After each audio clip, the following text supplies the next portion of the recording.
Hey guys, what's going on? Mike Bain here. Hope you guys are having a fantastic Wednesday afternoon. It's just a little bit after 1:30 in the afternoon for me. I'm going to actually go pick up my wife in a couple of minutes, but I wanted to create a video and drop a little bit of value for you guys before I did that. Today, what I want to talk about is how you can get people to trust and buy from you. I know that a lot of people struggle with this area because they don't want to, like when they start out, maybe you've been doing it for maybe a couple weeks, even a few months, maybe even a year, and you don't want to come across as being that sleazy, pushy salesperson, but yet at the same time, with building a relationship, you're not quite sure exactly when to ask for the sale. I totally get it. It's something that I struggled with for a long time myself. So I want to just go over a few things that you can do to help position yourself as a person of value so that people will come to you and just kind of like figure out how you can actually get to the point of asking for the sale. Okay, so the first thing I want to actually talk about, and before I get into this, if you guys find any value in this video at all, please drop a like, put some comments down, let me know what you liked about the video, and also if you do like the video and you want to share it, please go ahead and do that because I do obviously appreciate that as well. So the first thing I want to talk about is the importance of selling yourself versus selling selling and branding the business that you're in. This is a big thing. I see a lot of people, I connect with a lot of people, and what I see is them putting a lot of their business, the business that they're in, the imagery from the business on their profile. They're putting it on the cover photo. Some people even put it on their profile picture and then plaster their timeline with links to their business and business imagery and just talking about how good the product is that they're connected with, or their service, or whatever it is. And I get that. Obviously, you want to get your business name out, and I totally get that. But that's not really the right approach, because our personal profiles, or our personal Facebook profiles, are just that. They're personal.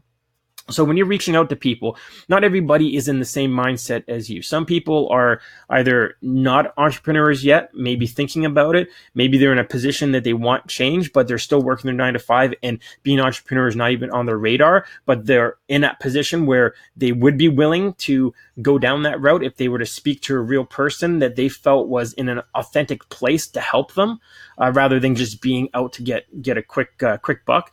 And the thing is that when you're going out there and sending friend requests and people are accepting, what they do is they look at your profile. They look it over with a magnifying glass. They'll check everything that you're doing to see, does this person seem like an authentic person?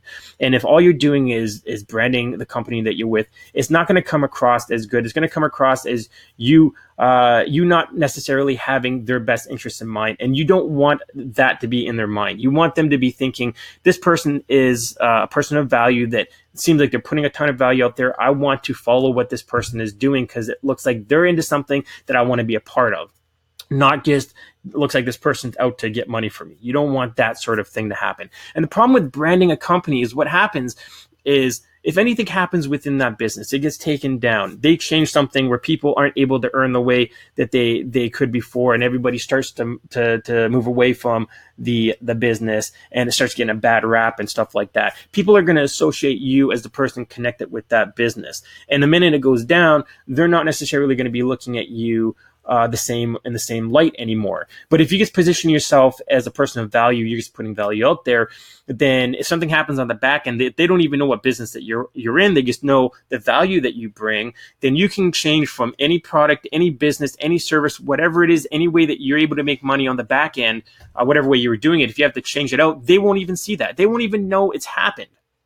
And that's where the power of that is. When you position yourself as a person of value, branding yourself as the business, and the product in the back end is just a way to make money. It's just a way to make money. But I'm going to show you with my proven tips, or my tips, I should just say, my daily tips and motivation, inspiration, everything that I'm putting out there.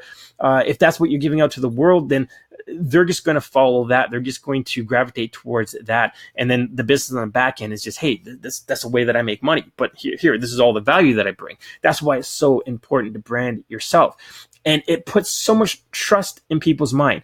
The whole thing that people say that in order for someone to buy, they need to know, like, and trust you. And it is absolutely true. You have to build that know, like, and trust factor. And the way you do that is by putting out value. How do you put out value? Well, as I mentioned, like motivational and inspirational posts are great. There's so much negativity in this world, and it seems like so many people just seem to attract themselves to negativity. I don't really know why, but it seems like that's kind of like a fact. in this world today. And it's good to put a motivation and inspiration out there, because in business, we need that motivation. We need that inspiration. We need to know to keep pushing forward. For the people that don't have that little voice in their head, that little bit of inspiration is going to help push them a little bit further. And that's going to build that trust in their eyes. And also the thing is, it gets a ton of engagement, and that's a really good thing, because then people see that you're doing something that's right. You're doing something that's got some sort of impact. So that's going to have a trust factor in that as well. Other value you can do is do a video like this. You can do a live video, which has a lot more reach. Facebook promotes it more. You can do a recorded video like what I'm doing here. That's perfectly fine as well. A little bit less reach, but it's still something of value. You can put personal pictures of yourself, things that you're doing throughout the day, so people can see that you're a real person. That plays into the trust factor as well, because then they see that you're a real actual person that's doing things that they can relate to, and then they can see, hey, this person's on vacation in some tropical island or something that is in an exotic place that I want to visit one day. What did they do to get themselves in a position to be able to do that on a Wednesday afternoon or on a Monday morning, whatever the case is, So yeah, those are things that you can do of value. Now, if you're just getting into a niche for the first time and you don't really have any knowledge, any tips, or anything that you can provide, motivational, inspirational quotes, what you can do is go on Google. There's tons of motivational, inspirational quotes. You can go on Instagram and do just check in the search motivational, inspirational quotes, either one of those two, and it comes up with all these posts. Just go through it. You don't have to use exactly what someone else has posted, exactly what somebody else has said. A lot of times what I like to do is I'll go through the inspirational posts. I get inspiration myself, and I see things, and it sparks an idea in my head. I like the way this person said this, but I just got another spark in my mind, or another idea of how to twist it that relates to me. And I change that and I put it out. Sometimes I use the same exact thing if I really like it, but a lot of times I get inspiration for something else. Then it becomes your own value, your own thing that you can put out. And that's a lot of value as well. And obviously going out there, reading blogs around your niche, watching YouTube videos around your niche, pick up content from there, write stuff down, something that hit you, that had an impact with something that you read on the blog or watched on the video. Write that down. If you can get 4 or 5 pieces of content sometimes from a single video that's 10, 15 minutes long, little bits of chunks of nuggets of information that you learn, you can repost that out as value that you share. Yes, it's something that somebody else has put out there, but most of the content that's out there is just repurposed information. It's just the way it is. Somebody learned from somebody else, and then they're broadcasting it to their own audience. The thing is, our voices are what makes us unique. And that's why putting yourself out there, videos, contacting people, putting voice clips in when you message people, that plays a big factor in the know, like, and trust factor. They're going to trust you. They're going to know you when they see your face, when they hear your voice. They see your pictures, they see your posts, and the more that you interact with them, they're going to interact with you, and they're going to get in a position where they're going to want to reach out to you, say, hey, what do you do? And then you can reach out to them. And here's the big thing when it comes to messaging. This is how you end up getting somebody to buy. Once you've started putting content out there, once you've got engagement, once you've been engaging with them, they're engaging with you, you built up some rapport, you've given them some value, then you reach out to them. All you need to do is ask intelligent questions. Don't go directly to the sale. I see so many people, 3 messages, 2 messages. Hey, what are you doing? Or how's your day going? Going great. It's like, hey, well, I just wanted to reach out to you today because I've got blah, blah, blah, blah. And then the script is there. Boom, link. Go check it out. I don't even know what this business is. Why do I want to go and check out your business? Can you even tell me what the value of the business is? This is the reason why a lot of people are not effectively selling, why they're coming off as pushy salespeople, because you're so quick to send them to a link before you even pre-qualify them to even find out, are they a good fit for the business? Are they in a position where they need the business? Are they in a position where they need the service or the product or even your value? What if they're making $10,000 and you're only making $1,000 and what they're doing is high-level marketing? How can you help them out? You don't market to that target market. If they're in a position where they're doing better than you, how are you going to help them out? You got to find the people that are below you that you can bring them up. You bring them up, you learn and you elevate yourself, and then you bring those people up. That's the way that you do it. And what you need to do from this whole thing is ask intelligent questions, ask things like where they are, find out where the location is, just to make sure they're in a location that you want to associate yourself with, because there's some people in certain parts of the world that you may not want to do business with because of the fact that maybe your business doesn't even associate with that area. So that's a big thing. You want to just ask questions and find out where they're at, what they've tried doing. Have they done any marketing in the past? How long have they been doing marketing? So you can kind of gauge if they've been doing it for a while, or if they're just brand new, because obviously brand new marketers are the best people to work with when you're brand new as well. Because the information that you just learned something new today, you're a step beyond the person who's a beginner today. You can take that person and elevate them on the knowledge that you've learned today. So if you find out someone who's just started out, that's great. You ask them questions as well. Just because someone's been doing it for 6 months or a year, maybe they haven't learned the information that you have. So then you have to ask them what it is that they do, how long they've been doing that thing. Like if someone says, oh, I am in, say, cryptocurrency, that's all that they've done. And they've had no success really. They've bought some coins, they've lost a lot more money than they've gained. Or say they've done paid advertising for some business that they're in, and they spent a lot more money on paid advertising than they've seen a return on, and they're getting nowhere. They feel like they're going in circles.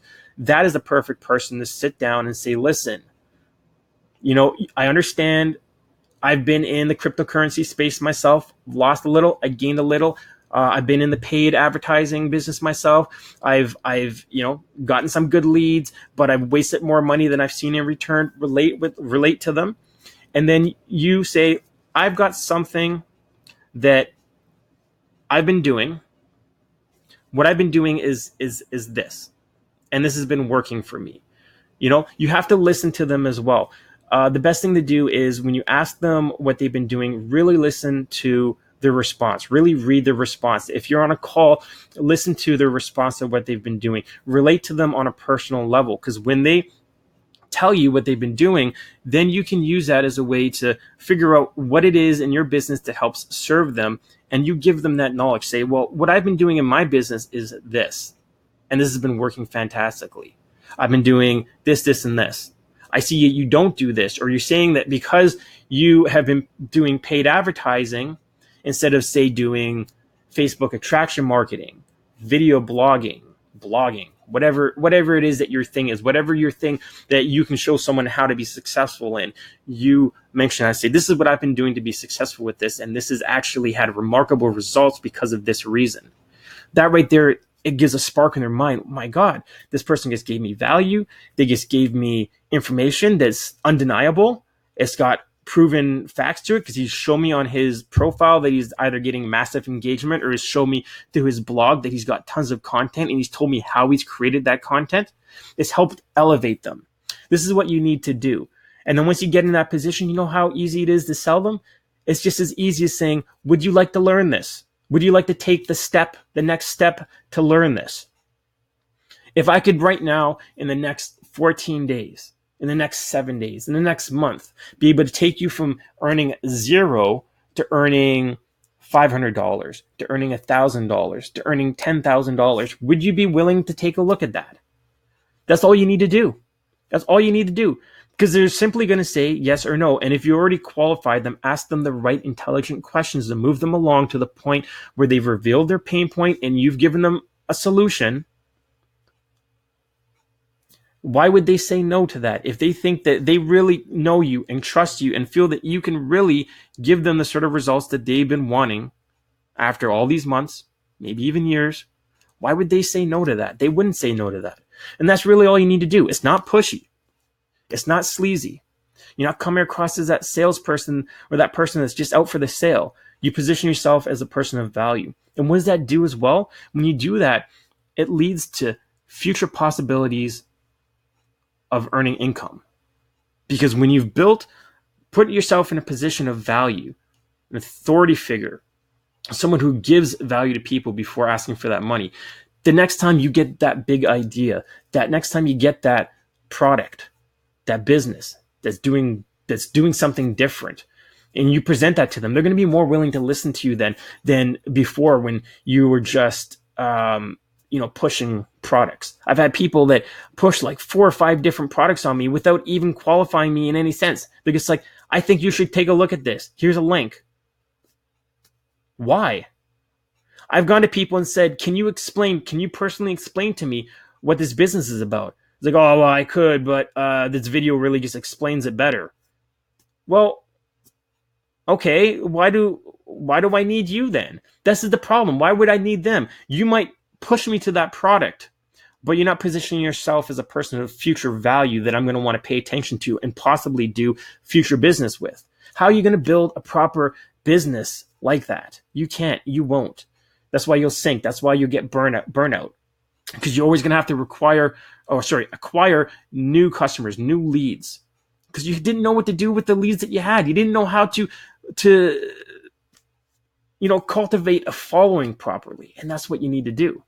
All right, so that's it. That's all I wanted to talk about on this video today. If you did get some value from this and you feel like you'd want to learn more about this stuff, hit me up, send me a message, and we can definitely discuss more about branding, more about how to ask intelligent questions to get people to pay attention to or ask what it is that you do or take action and want to actually buy. Other than that, I hope you guys do have a great afternoon, and I'll talk to you guys on the next video. See you.